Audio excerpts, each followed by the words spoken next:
రాజే కృష్ణ, ఎలా ఉన్నావు? చాలా కాలమైంది నిన్ను చూసి. కొంచెం పర్సనల్గా మాట్లాడుకోవాలి. సారీ జయకృష్ణ, మీ అన్న పోయినప్పుడు హైకోర్టులో పనుండి హైదరాబాద్లోనే ఉండిపోయాను. అందుకే క్రిమేషన్కి రాలేకపోయాను. మరి ఇప్పుడు ఎందుకు వచ్చారు?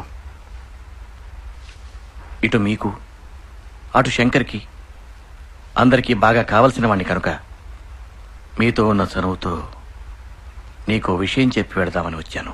ఏంటా విషయం? విషయం అంటే పెద్ద విషయమేమి కాదనుకో. సరే, ఇవన్నీ ఎందుకు, డైరెక్ట్గా పాయింట్కి వస్తాను. నీ తమ్ముడు శివకృష్ణ శంకర్కి కౌంటర్ అయ్యాలని చూస్తున్నట్ట. ఇప్పుడు బెజవాడలో మీరు అనుకుంటున్నట్టుగా అతను చిన్నవాడేం కాదు. చాలామంది పెద్దవాళ్ళు అతని వెనకాలన్నారు. చూడు జయకృష్ణ, మీ అన్న పోవడంతో శంకర్కు మీకు మధ్య ఉన్న గొడవలన్నీ దాదాపు అయిపోయినట్టే. మళ్ళీ ఈ టైంలో స్కెచ్లు కౌంటర్లు అంటూ పిచ్చి పిచ్చి ప్లాన్లన్నీ వేసి అతన్ని రెచ్చగొట్టి శివని ప్రాణాల మీదకి తెచ్చుకోవద్దని చెప్పు. ఇప్పుడు ఈ ఫ్యామిలీకి నువ్వే పెద్దవాడివి. అతనికి నువ్వే నచ్చ చెప్పు. రేపు ఎటుపోయి ఎటొచ్చినా శివ అందరికీ దూరం అయిపోతాడు. బాగా చదువుకున్నవాడు, తనకెంతకన్నా చెప్పాల్సిన అవసరం లేదనుకుంటా. కొంతకాలం ఈ గొడవలన్నీ మర్చిపోయి కామ్గా ఉండమను. శంకర్ శివజోలికి రాకుండా నేను చూసుకుంటా. శివని జాగ్రత్తగా ఉండమను.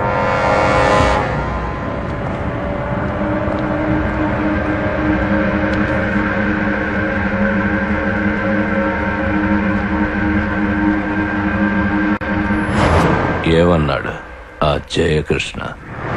నువ్వు చెప్పమన్నట్టే ఆ జయకృష్ణకి చెప్పాను శంకర్. ఠారెత్తిపోయాడు. మళ్ళీ లైఫ్లో వాళ్ళు నీ వైపు కన్నెత్తి చూడరు. మీకు తెలుసా లాయర్ గారు, నాకంటే 10 దమ్ము ధైర్యం ఉన్నాడు ఆ విజయకృష్ణ. నేను అది ఎప్పుడు చూసినా నా మీద నాకే సిక్కేసేది. వాడిలాగా నేనెందుకు పుట్టలేదా అని రోజు వాడు నా కలలోకి వచ్చేవాడు. అలా వాడెప్పుడొచ్చినా ఉనికిపోయేవాడిని.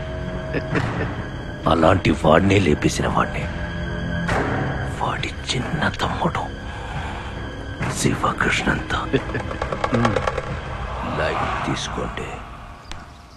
ఎక్కడి నుంచి వస్తున్నావక్క? ఆ శివ ఇంటి నుంచేనా? అవును. అయితే ఏంటి? ఇలా నువ్వు ఆ ఇంటికి ఈ ఇంటికి తిరుగుతూ ఉంటే మనకి ఆ శివకి ఏదో సంబంధం ఉంది అనుకుంటారు. ఆ శంకర్ మీ ఆయన్ని చంపినట్టు మా ఆయన్ని కూడా చంపేస్తాడు. అప్పుడు నేను కూడా నీలాగే. శ్రీకృష్ణ, ఏంటా పిచ్చి మాటలు? ఓ లోపలికి.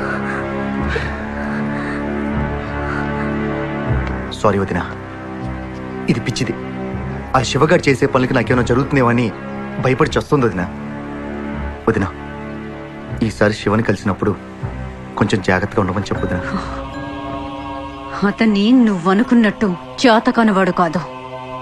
ఏం చెయ్యాలో ఏం చేయకూడదో చెప్పడానికి. చేతనైతే ముందు శివని ఇంటికి తీసుకురా.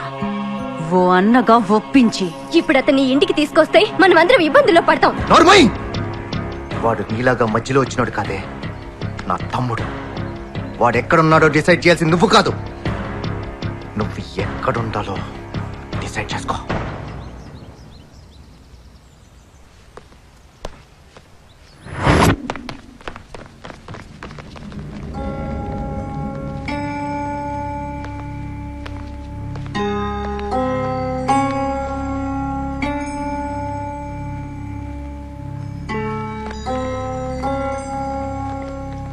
ఆ రోజు నువ్వు ఎందుకలా మాట్లాడేవో అర్థం చేసుకోగలను.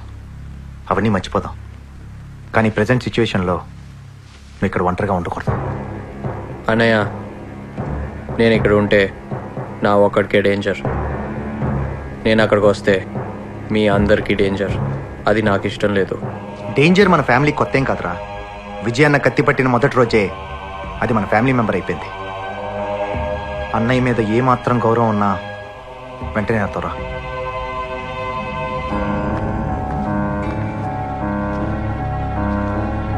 అన్నయ్యని చంపిన వాడిని చంపాలని నాకు మాత్రం లేదా? వాళ్ళు నిన్నేమన్నా చేస్తారేమో నేను వెనక్కి తగ్గానే తప్ప భయపడి కాదు. అన్నయ్య ఏ గొడవలకైతే నేను దూరంగా ఉంచాలనుకున్నాడో నువ్వు వాటికే సిద్ధపడ్డాక, శివ నువ్వు ఏం చెయ్యాలనుకుంటే చెయ్యి. నీ వెనక మేము అందరం ఉన్నాం. చచ్చినా బతికినా కలిసే చేద్దాం.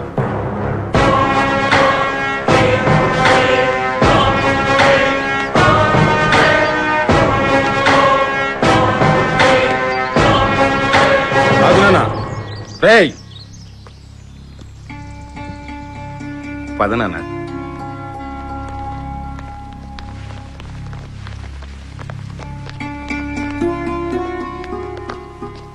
తీసుకొచ్చాను వదినా. ఏం చెయ్యాలన్నా ఇక్కడే ఉండి చేయి శివ. సరే వదిన.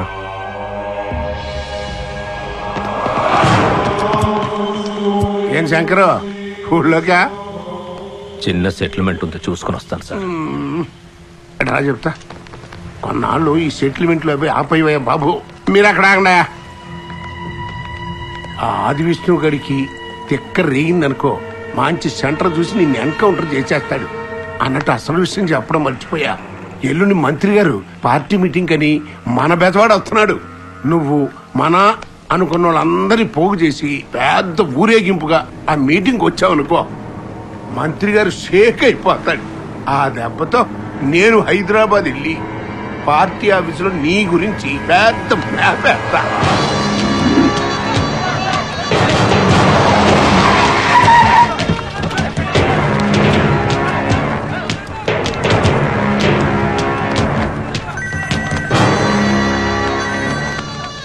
రమణ గారు,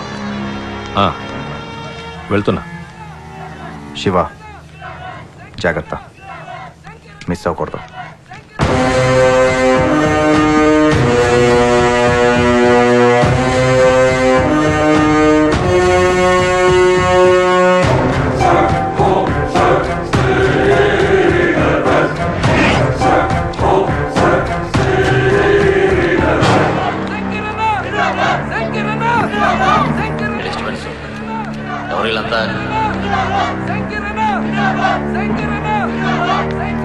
నమస్తే మంత్రి గారు. రమణ గారు పంపించారు మిమ్మల్ని కలవమని, అందుకే వచ్చాను.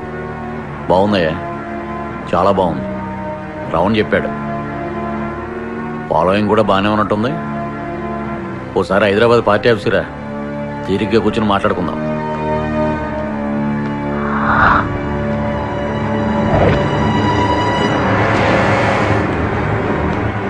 నేను మీటింగ్లో ఉన్నాను, నువ్వు బయలుదేరితే మేము మాట్లాడుకుంటాం. ప్లీజ్.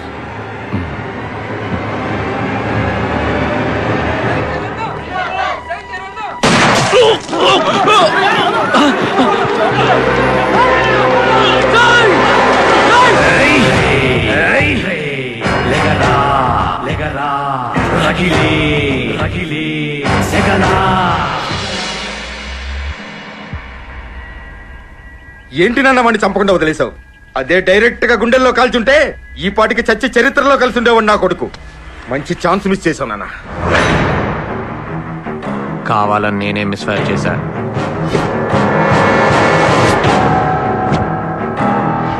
ఎందుకు నాన్న?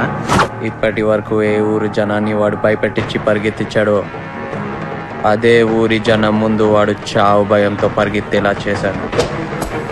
ఈ అటాక్తో వాడిలో చావు భయం మొదలైంది. ఈ ఊర్లో వాడి రక్తం కళ్ళ చూసేవాడు ఉన్నాడని ఈ పాటికి వాడికి అర్థమై ఉంటుంది.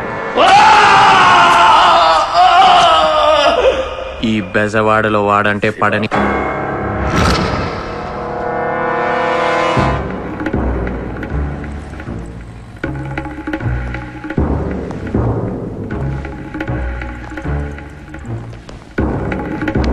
కూర్చోవచ్చా? కూర్చోండి.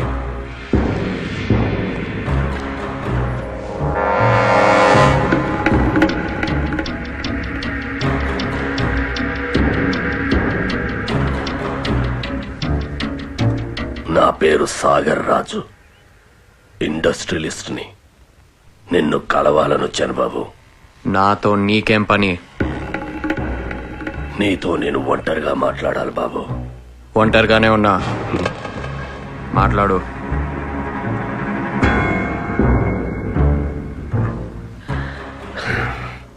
చూడు బాబు, ఈ బెజవాడకి సరిగ్గా నీ అంత వయసున్నప్పుడు, నీ వయసులో నేనున్నప్పుడు దేశం కాని దేశం వెళ్ళి రోడ్లు ఊడ్చి కార్లు కడిగి పైసా పైసా కూడబెట్టి తిరిగొచ్చి ఈ బెజవాడలో ఇండస్ట్రీస్ ని స్థాపించాను.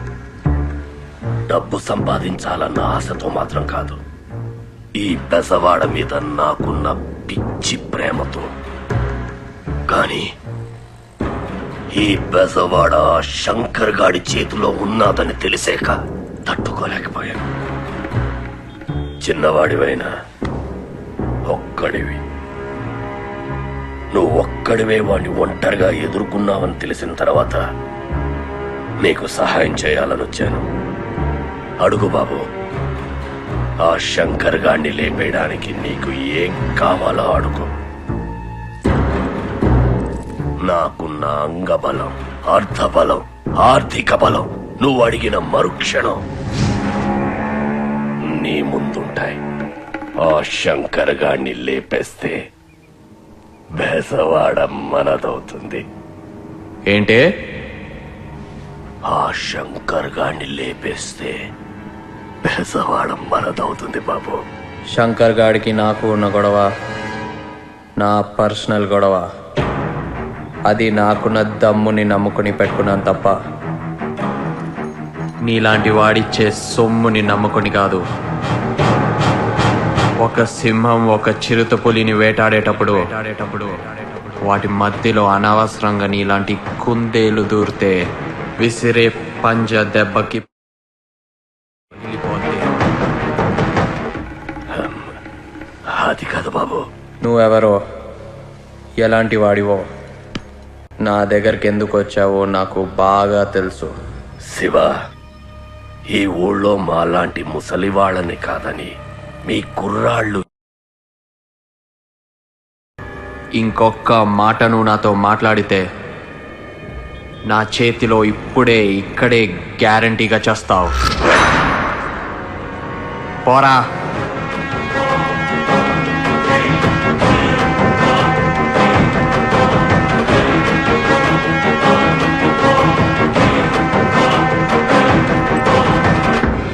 వస్తాను బాబు.